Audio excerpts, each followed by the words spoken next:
السلام علیکم۔ اردو جلترنگ میں خوش آمدید۔ ناول حسن غارتگر کی 5ویں قسط آپ کے پیش نظر ہے۔ ایک طرف روزینہ کو خود پر ناز تھا، دوسری طرف ذاکر ہمیشہ چودھری سے شعوری لاشعوری تقابل ہونے لگا۔ چودھری کے بال چھدرے، گنجے اور سفید ہیں، داڑھی رکھے تو ساری سفید ہے، مونچھوں میں برائے نام کالے بال ہیں، آنکھیں موندی موندی رہتی ہیں، توند نکل آئی ہے، اپنا خیال نہیں رکھتا، مگر کیا خیال رکھے، عمر کا تقاضا ہے۔ مرد کے بڑے ہوئے بال شاعرانہ لگتے ہیں، آنکھیں بڑی ہیں، دیکھتا کیسے آنکھ بھر کے ہے۔ اف توبہ، نام سن کے تازگی کا احساس ہوتا ہے۔ خیر دین تو کوچوانوں جیسا نام ہے۔ اسی اثنا میں چودھری گھر آ گیا۔ ڈرائنگ روم سے پرجوش قہقہوں کی آوازیں آنے لگی۔ بہت دیر بعد اسے رخصت کر کے وہ بیڈ روم میں آیا۔ روزینہ بیٹے سے کھیل رہی تھی۔ میں تو سمجھا تم سو گئی ہوگی، رات کے 10 بج رہے تھے۔ اسے نیند آ رہی ہے نہ مجھے۔ کوثری کہاں ہے؟ وہ نماز پڑھ رہی ہے۔ کھانا کھا لیا؟ جی۔ جب آپ کو بھجوا دیا تو پھر میں کیا انتظار کرتی؟ میں نے سوچا تمہیں بھی کھانے کی میز پر بلا لوں، پھر سوچا شرماؤ گی، اور نہیں تو کیا، اچھا کیا مجھے نہیں بلوایا۔ مبارکباد دے رہا تھا شادی کی۔ چودھری نے بڑے بڑے نوٹ اس کے سامنے ڈالتے ہوئے کہا، اتنے پیسے؟ وہ تحفے بھی تو لایا تھا۔ بس ایسا ہی ہے میرا یار، دل کا کھلا۔ آپ سے کافی چھوٹا لگتا ہے۔ ابھی تو کہہ رہا تھا بھابھی کے لیے تحفہ نہیں لایا، اگلی بار سہی۔ کب آئے گا؟ بے ساختہ منہ سے نکلا۔ آئے گا، ابھی ادھر ہی ہے، ہوٹل شوٹل میں ڈنر کرا دیں گے، تم بھی چلنا۔ میں کیوں؟ میری پیاری جان، تو پروین اختر نہیں ہے، تجھے میں ہائی سوسائٹی میں ساتھ رکھنا چاہتا ہوں۔ پروین اختر سے یاد آیا، بڑا کھڑاک کیا اس نے۔ کیا ہوا؟ شہزاد کوثری کو دے آؤ، پھر حال سناتا ہوں۔ روزینہ شہزاد کو دیکھ کر واپس آئی تو خیردین نے بتانا شروع کیا، اصل میں پروین کو نکاح نامے میں زمین لکھنے پر شروع سے غصہ تھا۔ اکبر، اصغر ماں کے ساتھ کاندھا ملا کے کھڑے ہو جاتے ہیں۔ میں نے سمجھایا، زمین روزینہ نے اٹھا کے پرس میں نہیں ڈالی، جہاں تھی وہیں پڑی ہے۔ کھاتا امیر دین کا اور میرا مشترکہ ہے۔ امیر دین کے 3 پتر، میرے 3، تیسرے شہزادے کا نام لوں تو انہیں آگ لگ جاتی ہے۔ بٹیارن کا بیٹا، وہ کہاں کا وارث؟ بٹیارن کا بیٹا ہے یا چمارن کا، اپنے باپ کا وارث ہے۔ وہ رونے لگی۔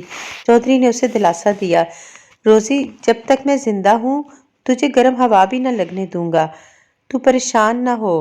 یہ منہ زبانی بکواس کرتی رہتی ہے، اور کیا کر سکتی ہے، اس عمر میں بچوں کی ماں ہے، چھوڑ بھی نہیں سکتا۔ وہ تسلی دیتا رہا۔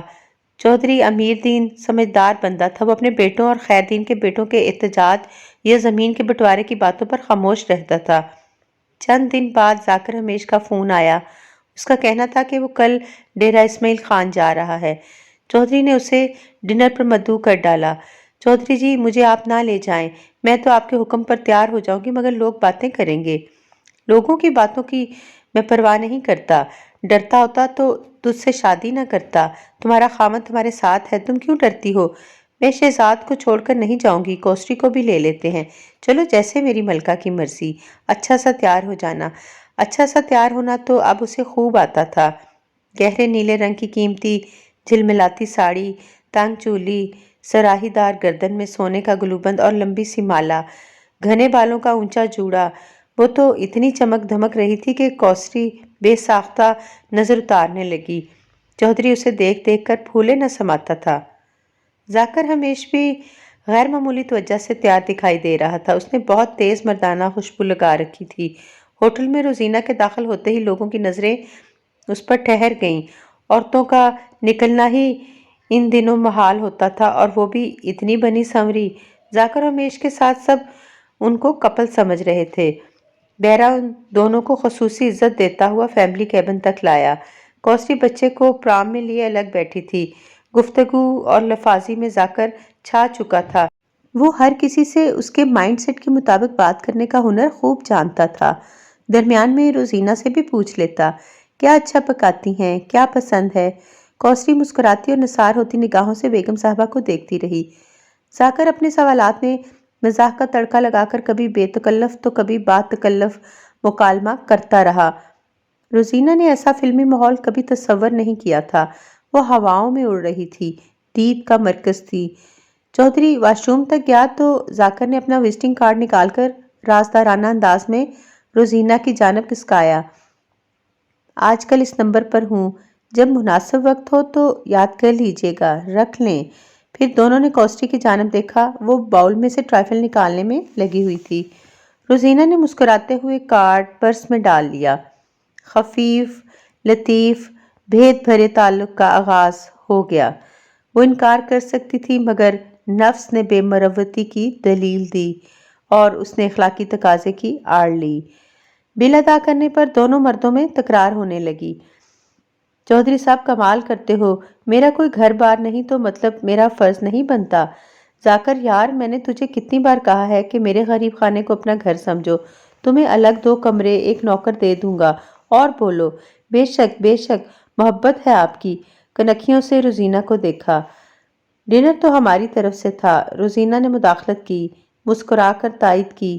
یہ آپ کی طرف سے تب ہوگا جب آپ پکا کر کھانا کھلائیں گی۔ پھر چودھری سے مخاطب ہوا، یار چودھری، جو کوئٹہ سے اخروٹ خوبانی کے پودے لایا تھا وہ کیسے ہیں؟ نہیں، وہ اچھی طرح لگ نہیں پائے، یہاں آب و ہوا کا فرق ہوتا ہے۔ آڑو تو لگ گئے تھے؟ ہاں البتہ آڑو لگ جاتا ہے۔ بھابھی ہماری باتوں سے بور ہو رہی ہیں، آپ اپنی مسز کو لائیے گا نا کبھی۔ اس طرف وہی ایک زومنی مسکراہٹ۔ وقت کافی ہو چکا تھا، چودھری نے بل ادا کر کے اجازت لی۔ گھر پہنچ کر روزینہ نے ذاکر کا کارڈ الماری میں چھپا دیا۔ دوسرے دن ذاکر کا فون آیا، چودھری نے سنا۔ جانے کیوں روزینہ کو ایسے لگا کہ فون اس کے لیے آیا ہے۔ تیسرے دن پھر فون آ گیا، چودھری نے وصول کیا۔ پھر فون نہیں آیا، 2 دن گزر گئے۔ چودھری مصروفیت میں گھر سے نکلا۔ وہ بارہا ٹیلی فون کی طرف بڑھی، مگر جھجک غالب آئی۔ اگلے دن چودھری نے کچہری اور ڈی سی آفس جانا تھا۔ مجھے کافی ٹائم لگے گا، پریشان نہ ہونا، کہہ کر گیا۔ وہ تو چلا گیا۔ روزینہ کو عجب سی بے چینی لگ گئی۔ آج موقع ہے، بات کرنے میں کیا حرج ہے؟ جہل لگی ہوں گی کہ بات ہی نہیں کی۔